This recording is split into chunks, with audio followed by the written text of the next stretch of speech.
The Expendables movies are always interesting to talk about. It's a franchise that basically came out of nowhere to be the ultimate fan service to action movie fanatics. In the age of green screen and CGI, The Expendables reminded us how thrilling it is to see our favorite action heroes perform their own stunts, take real hits, and blow real shit up. In the 80s and 90s, our favorite action movie actors were titled action heroes for a reason. They were like part actor and part cinematic athlete. They were actually tough, they actually fucked shit up, and the Expendables movies proved that they could still do it long past their prime. What makes these movies always worth remembering, whether you love them or hate them, is just how many stars they were able to stuff into each picture. It's almost absurd and amazing it was even possible. Usually a movie with 4 big stars can be considered a film with an all-star cast. Try roughly 10 superstars in each film. That lineup consisting of A-list action stars like Stallone, Arnold, Bruce, Harrison Ford, the guys we hadn't seen on screen in major blockbusters in forever like Chuck Norris and Dolph Lundgren, modern action stars like Jason Statham and Jet Li, as well as professional fighters and wrestlers like Randy Couture, Stone Cold Steve Austin, and Ronda Rousey. With Stallone as creator and star, the formula, while maybe not foolproof, still made sense. How do you have 10 Hollywood heavyweights in a film with a reasonable runtime and give each of them their moment to shine? The simple answer is you really can't, but you can have a majority of them engage in combat on screen at the same time, and that's what we came out to see. All these big names kicking ass in the same movie together as they all assume members of the world's most highly proficient mercenaries. These movies find a way to fit in everybody you want to see and divide screen time between actors in a way that suits the story. Each film features at least one dramatic actor whose dialogue lends depth and meaning to the seemingly meaningless tough guy shit, being that when the guys are kicking ass, you're bound to hear more stupid one-liners than impressive dialogue. But the actors who showcase the more impressive dialogue and dramatic acting in the series are there to do just that, reveal the message and the mission, and allude to the toll that a life of violence takes on these men. In the original, it was Mickey Rourke, in Part 2, it's Liam Hemsworth, and in Part 3, it's Kelsey Grammer. The one-on-one combat scenes between action heroes who have never faced off in a movie is another reason to see these films. In Part 2, Stallone fights Van Damme, and in Part 3, he fights Mel Gibson. Then of course it's just crazy to see actors you've never seen paired together share a scene for the first time, like Stallone being on screen with Arnold finally, and Bruce Willis in the same scene to boot. Or how about the first time these three are all in an action sequence together, firing their weapons side by side in the same frame. The art in these films lies in the pace of its action and the way it consistently flows between the characters when they all split off and fight their own individual aspect of the battle that they're all fighting as a team at the same time. The action sequences and choreography was often made up on the spot by Stallone himself. Rewrites happened daily, there was a lot of improvised dialogue, and in certain instances dialogue became a collaborative effort. Mel Gibson wrote his own monologues, and Kelsey Grammer also expressed different ideas for what his character should say, and Stallone allowed him the freedom to do that.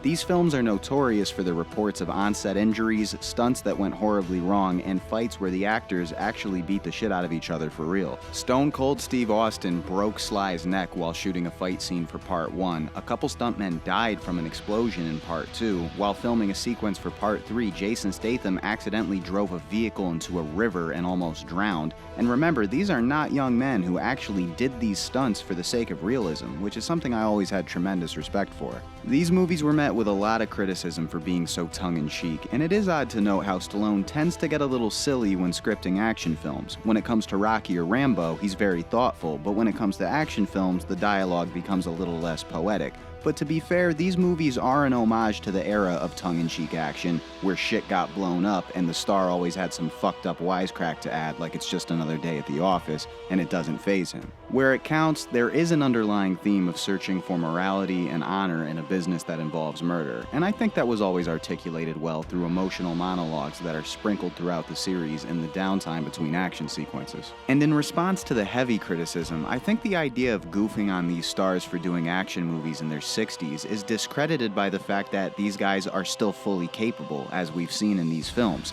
Sure, they're old, but they still perform their own stunts and do a hell of a job, so why stop? And what's to poke fun at? You gotta take it with a grain of salt anyways, because critics have never had love for the action genre, and certainly not the era these guys came from. When critics would trash Expendables movies because quote-unquote the only thing they had to offer was explosions, gunfire, and fight scenes, it was almost like they forgot there's an audience who only wants to see explosions, gunfire, gunfire and fight scenes, and that's who these movies are for. Again, you can't give 10 characters their own story arc, you can't give each of them their own monologue, but you can have them all on the same team where they enter combat together, and when each of them are A-list celebrities, that's a fucking reason to go to the movies. For what seems like such a simple concept, there was a lot of legal controversy over who truly came up with the story for the original Expendables. It's a hard chain of events to follow, but the gist of it seems to be that Sly had access to a script owned by the studio, and he may or may not have redrafted it 1,000 times over until it became the Expendables. David Callahan reportedly submitted a script called Barrow to Warner Brothers. It dealt with a similar theme involving mercenaries, and it apparently was read by Sly. Reports say he soon after produced an early Expendables draft. Before the film was even released, Callahan was given co-writer and story by credits and a little over $100,000 in bonus payments. But then after the release of the film, screenwriter Marcus Webb sued Stallone, claiming the Expendables bared a close resemblance to his mercenary movie, but he was unable to prove that in court and the lawsuit was dropped.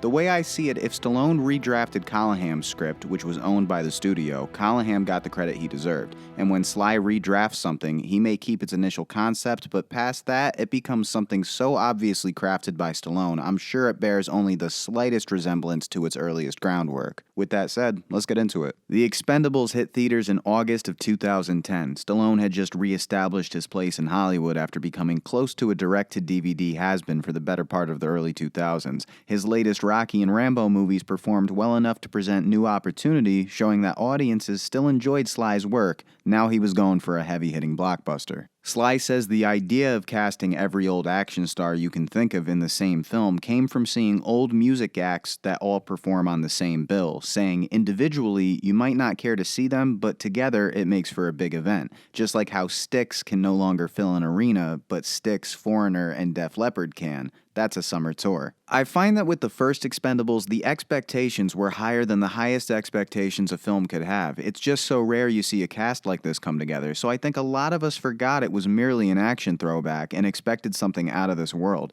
I remember being kinda disappointed the first viewing, but it gets better every time I watch it with a clear understanding of what it was intended to be. Barney Ross and the gang are the world's greatest hired gun mercenaries. Bruce Willis is a CIA operative that hires the team to take out a dictator by the name of General Garza on an island in the Gulf of Mexico. They're given a contact on the island, Sandra, who helps them dig around and see what they're dealing with. They discover the dictator Garza is really just a puppet who's being run by Eric Roberts' character, Monroe, who's ex-CIA, and it turns out the contact, Sandra, is Garza's daughter. Basically, the CIA needs the team to handle their dirty work, so the blood of an ex-CIA operative isn't on their hands, which doesn't fly with Barney Ross, who aborts the mission once he uncovers all this. They at least attempt to save the dictator's daughter, but she insists on staying behind to face the troubles on her native island head-on. This brings back to life Barney's conscience and strikes the inner conflict. Do we do this to be heroic and actually save those in crisis, or do we just do it for the money? And in pondering that, he decides he's going to head back and save her. Jason Statham's character Lee Christmas has his own little story arc of being heartbroken to find his woman cheating while he's been away on business.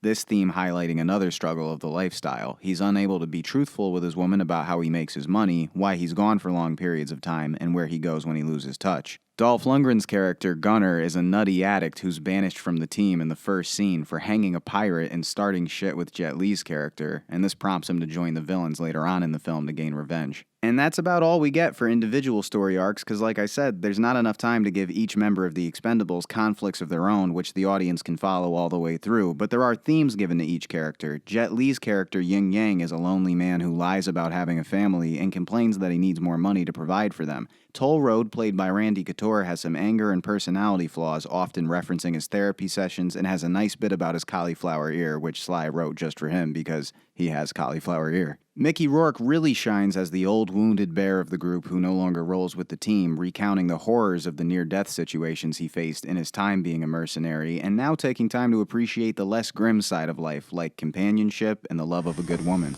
I don't want to die all alone, full of holes in the mud and blood. I want to die with something that counts. I want to die with a woman. I want to die with someone who cares about me, you know. I don't want to die for a woman. I want to die laying next to a woman. That's what I want. Again, there is story here, but the hype on this film might have had you thinking it'd be more of a thriller that was more story-heavy than it is. Looking back, it was as story-heavy as it could be, but there's also got to be time for the action, because the action is where we get to spend a majority of time with all these A-listers united at the same time. And in that sense, there's actually a reason for there to be more action sequences than dialogue scenes, but even then, it still lends as much time to story as it can. Anyone who says it's as thoughtless as, the bad guys are here, we gotta shoot 'em, is over-exaggerating and simply someone who's not a fan of the genre. I'm not saying the film's flawless, but there's certainly dumber action movies than this. What I like about this one, the time-released build-up to each appearance you want to see. Little by little, another Hollywood heavyweight is revealed, and you revel in their screen time. I really feel like everyone fits in perfectly in the way the screen time is divided between stars, especially with a case like Mickey Rourke's character Tool, who only has 3 scenes, but they're divided in a way where his presence is kind of felt throughout the film, almost as if he's one of the main supporting characters, even though he's really just the guy who only has 3 scenes. What I didn't like about this one, mainly the hand-to-hand combat scenes. The choreography is just a bit off and awkward for me in this one. It feels overly rehearsed. I can see the choreography in the fights. They make me envision the actors practicing the moves before takes, if you know what I mean. I feel like at times the opponents are waiting to be hit. The fights just don't seem to flow properly. What I love is seeing the Expendables in action with their weapons as they take down the castle in the finale. It took a few viewings to fully recognize, being that it's fast-paced and there's a lot to follow, but you can see each member of the team following a step-by-step sort of procedure for taking down the building and the opponents surrounding it. This choreography is fantastic, and I believe these guys are trained killers in these moments. This is where you can really appreciate that Stallone thought up a lot of bits for this finale on the spot, which is an amazing talent to be able to come up with something like that off top. All in all, the first Expendables isn't a masterpiece. The dialogue is bizarre at times, some of the fights could have been sold better, but it's exciting as fuck, both to see actors who you never thought you'd see on screen together trade lines for the first time, or in some cases trade punches, and the fast-paced action that follows 5 guys at once is insanely entertaining. I think watching it after the sequels came out makes for a better experience, because then you have a feel for what an Expendables movie is, with expectations that aren't all over the place. It was a major accomplishment by Stallone for pulling it all together, and he nearly killed himself making it, from a broken neck to a torn hamstring to a lung infection from filming in these musty caves.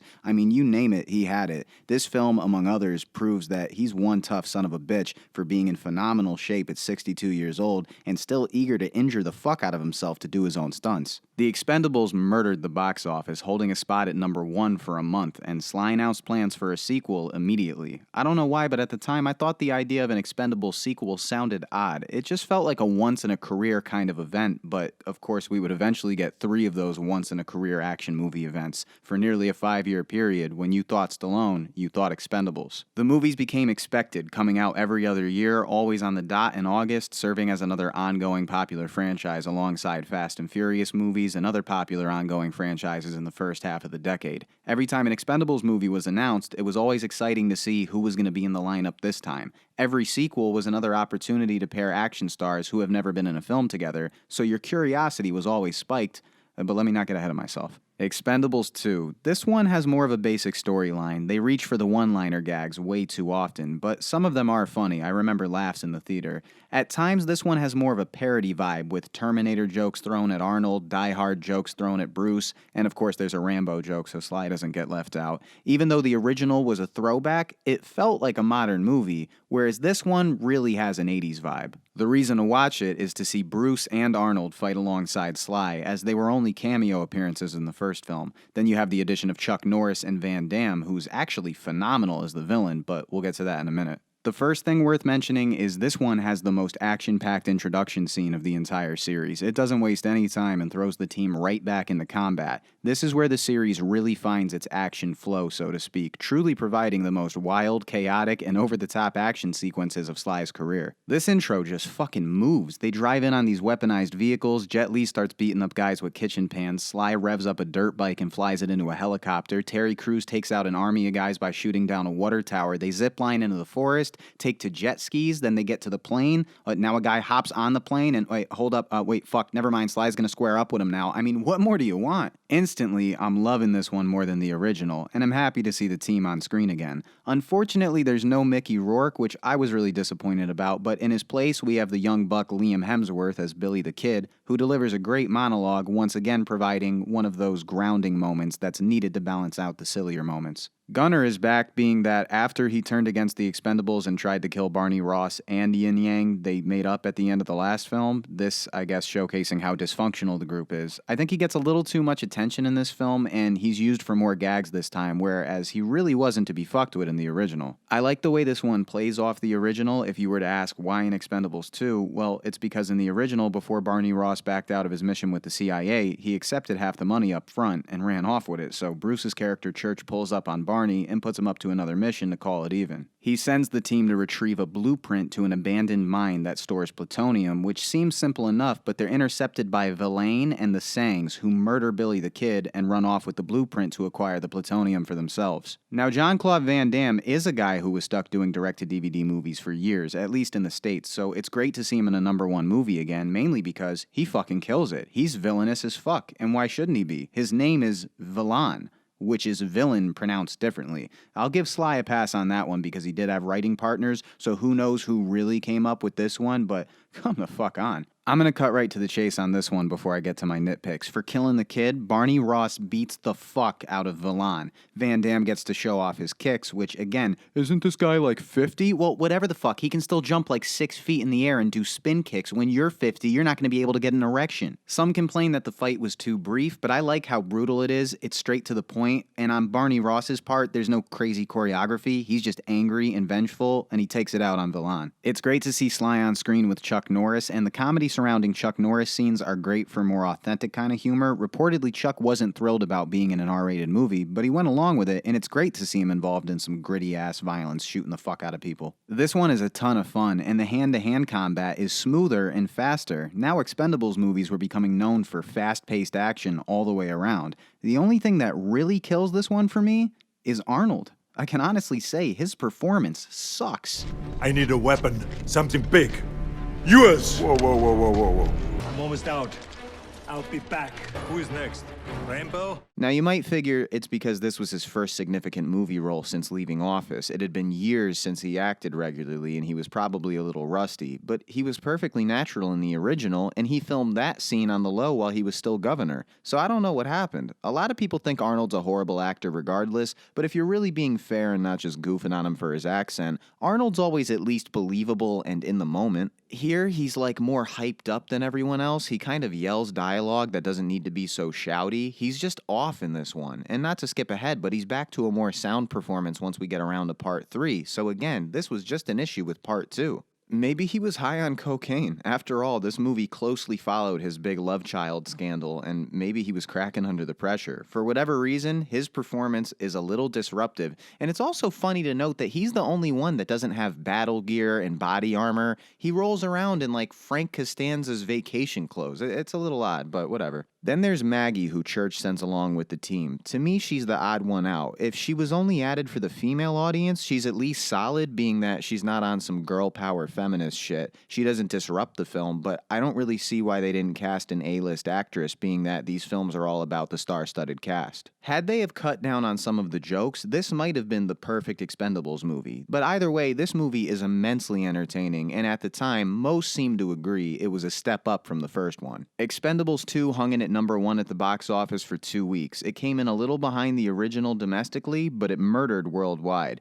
This brought Sly back to the forefront of the industry, so much so that he had 3 movies in theaters the following year. There wasn't a doubt in anyone's mind that a third Expendables was on its way, and there was talk of this one including younger stars. The trailer dropped in summer of 2014, generating a lot of hype, but nearly a month before its release, a perfect HD quality copy of the movie was leaked online and spread like wildfire, which may be the first time such a nearly perfect copy of a film was ever leaked prior to its release. Over 100,000 people streamed it in the first week, and it continued to circulate the web leading up to the film's release. Opening weekend Expendables 3 suffered at the box office as a result, which never would have happened had it not been leaked, not with the likes of Wesley Snipes fresh out of jail, Mel Gibson, Antonio Banderas, Ronda Rousey, and Harrison Ford added to the lineup. Someone eventually went down for this in 2015, but there isn't much detail on it. Anyway, this one I probably have the most to say about. It certainly feels like the biggest Expendables film, even though this time around there's a little more downtime.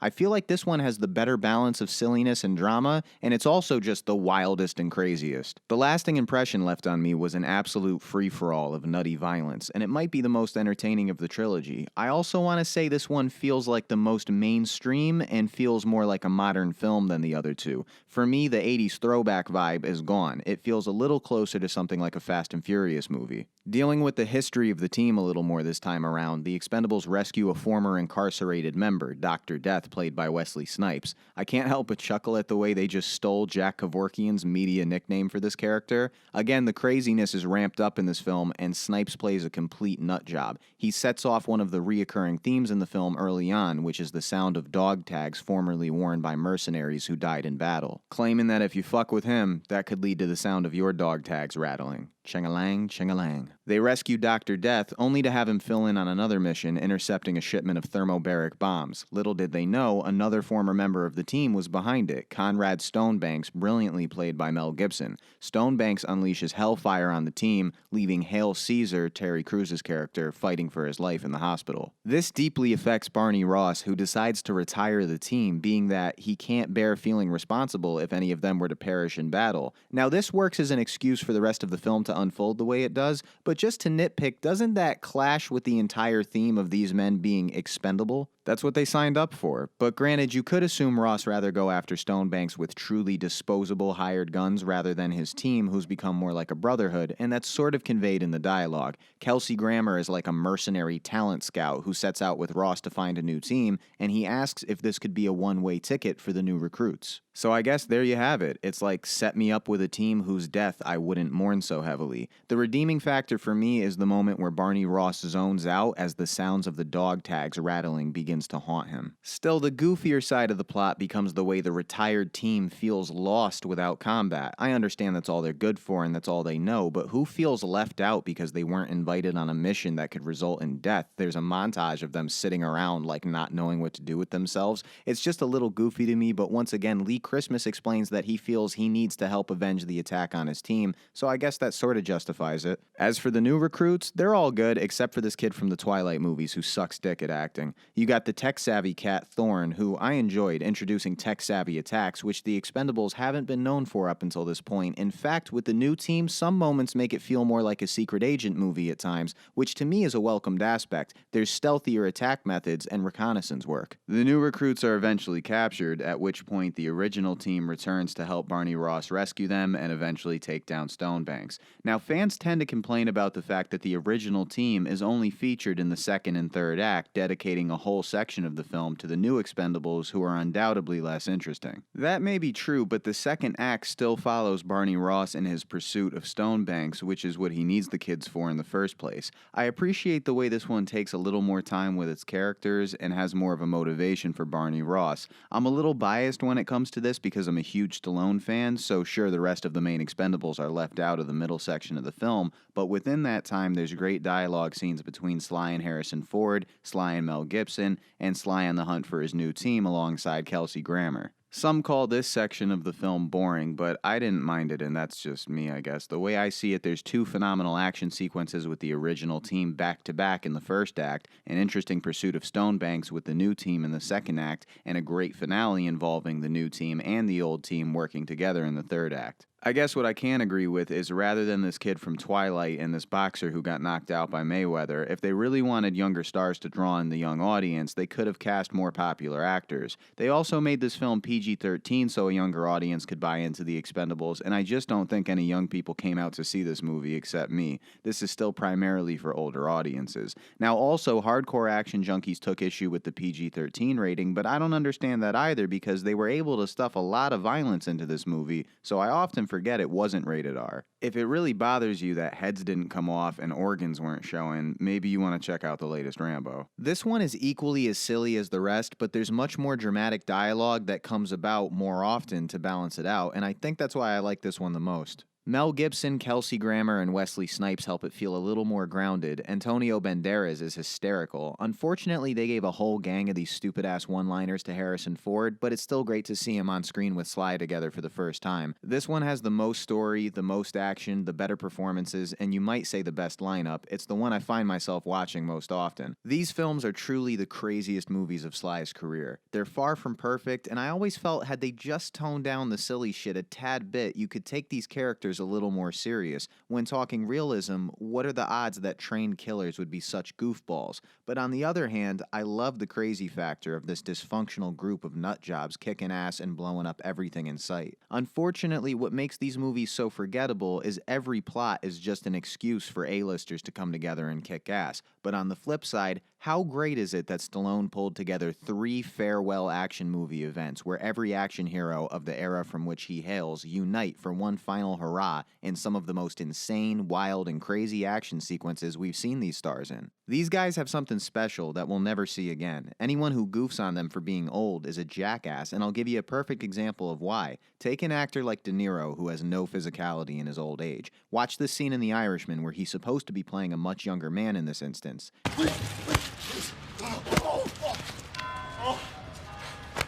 Everyone goofed on this scene because look at these kicks. He can't move like a young man. You know who can fight and move like a young man? Sly Stallone. In The Irishman, Pacino and De Niro played 40, 50-year-old guys while in their mid-70s, and they struggled to get these guys to move like younger men. Let's look at how Sly moves in his mid-70s.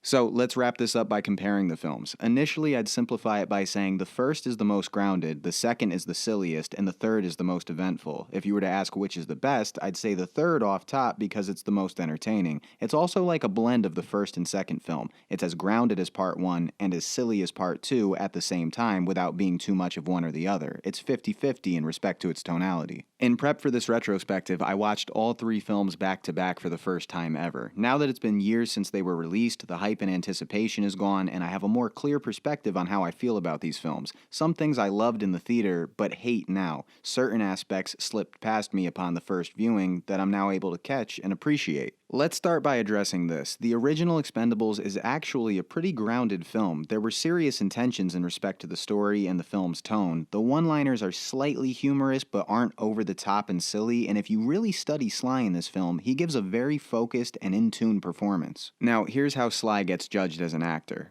Oh, he's playing a badass who fires guns again? Shocker. Now, yes, we've seen Sly play characters like this before, so you can argue he isn't stepping out of his comfort zone. However, in The Expendables, the tensity is there. He's always in the moment and always subtly reactive. He's not overreaching, not shouty or commanding, and I believe this guy is engrossed in the mission at hand. He's observant to threat, focused and on guard as a professional killer putting himself in harm's way without overreaching to try to sell you that. Take this from an actor studying another actor. The general audience usually only believes they've seen a worthy performance if there's an emotional monologue that reflects a diverse range of emotion, and certainly no actor playing a gun-slinging badass can be considered to have given a decent performance. Those two things just don't go together. But it's all in the eyes, his reactions, and his demeanor, which again is very relaxed, not shouting like in Judge Dredd, not overacting like in Cobra. Sly in this film, for the part he's playing, is solid. If you watch all these films in order, you'll notice this is not the same guy across all 3 films. In Expendables 2, Sly does revert back to his shouty, authoritative, less believable acting,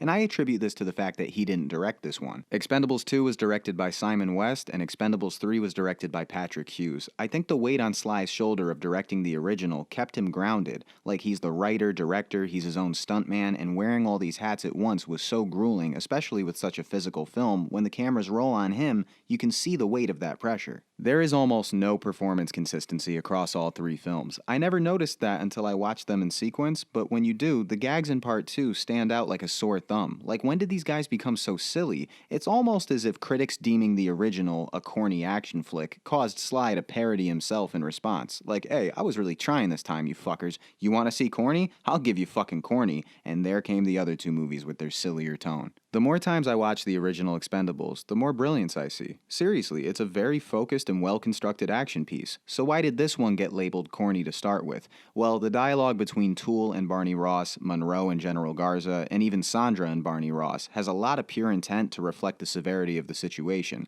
But the dialogue between the Expendables is seen as tongue-in-cheek. But again, they really don't reach for silly humor here. Barney gets a little irritated with Toll Road for telling the same story over and over, and he shrugs it off a bit, and Yin Yang complains about working harder than the rest because he's smaller. I think these were seen as jokes that misfired, but Sly explains that the way these men communicate is intended to reflect that they're slightly impersonal individuals. There's a bit of awkwardness to it. Like, these guys are tight, but they're not like the best of friends who love the fuck out of each other either, and they don't have the swagger of regular people because they're trained killers. They don't exactly function in the real world quite the same way as everyone else does. Still, I'm aware that these dialogue scenes didn't do the film justice, and this intent to show that the guys communicate differently than most buddies is simply seen as shitty writing, but Sly says that was the intent, and I get it. It's also not ridiculous dialogue like in part 2 or part 3. I think with a first initial viewing, especially with the hype behind it, a lot of this slips past you, but The Expendables really is, in my mind, a solid piece of work. I don't think it could have came out any better than it did, and if a supposedly more accomplished writer were to bring it up to critic standards, I doubt they could do it without cutting down the amount of characters that are in it. Sly's formula fit in an absurd amount of characters for one film and made it work. So my new revised opinion is that the original Expendables is the best, part 2 is the worst, and part 3 is still somewhere in the middle. So that's my thoughts on the Expendables trilogy, guys. I'm Savo, and this is Savo Central. We cover a wide variety of topics on this channel, making it very difficult for me to gain any real success on YouTube because each video is so different. I'm a recording artist, media commentator, filmmaker, author, you name it, we do it here on the channel. And if you dug this video, give it a thumbs up and subscribe to the channel and comment your favorite Expendables movie below. Fuck, I'm burnt out, dude. I've been talking for 30 minutes. I'll see you next time.